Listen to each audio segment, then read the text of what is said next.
We want to be telling a story with our guitar solos.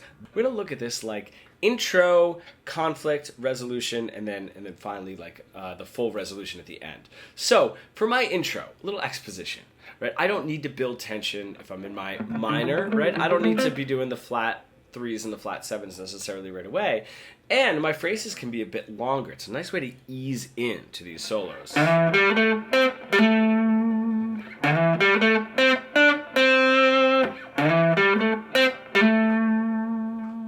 Okay, right, very nice. A, B, A. Root note is very significant in those three phrases. I know that middle one did give you a little push of attention with that flat three, but that is our focal point, right?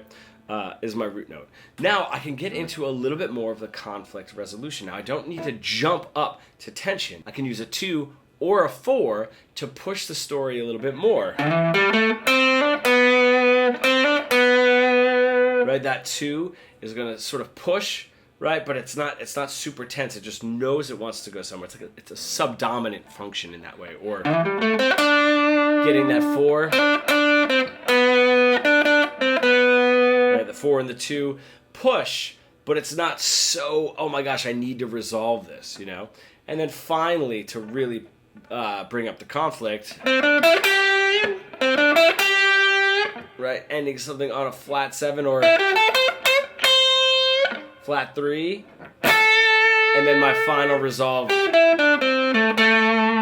to my root note. Now, we don't need to be just focusing on, okay, at the beginning I'm going to play root note.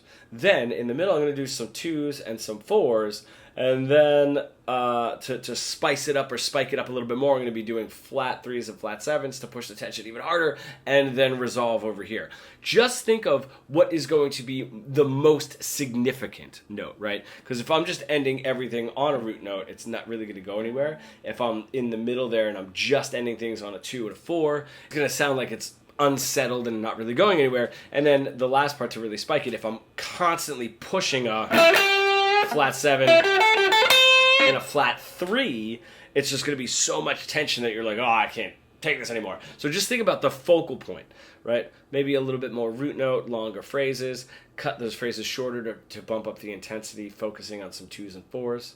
Keep that same intensity focusing on those flat 3s and flat 7s, and then bring it back down to your root note. I'm going to do an easy example for you to follow with all of this.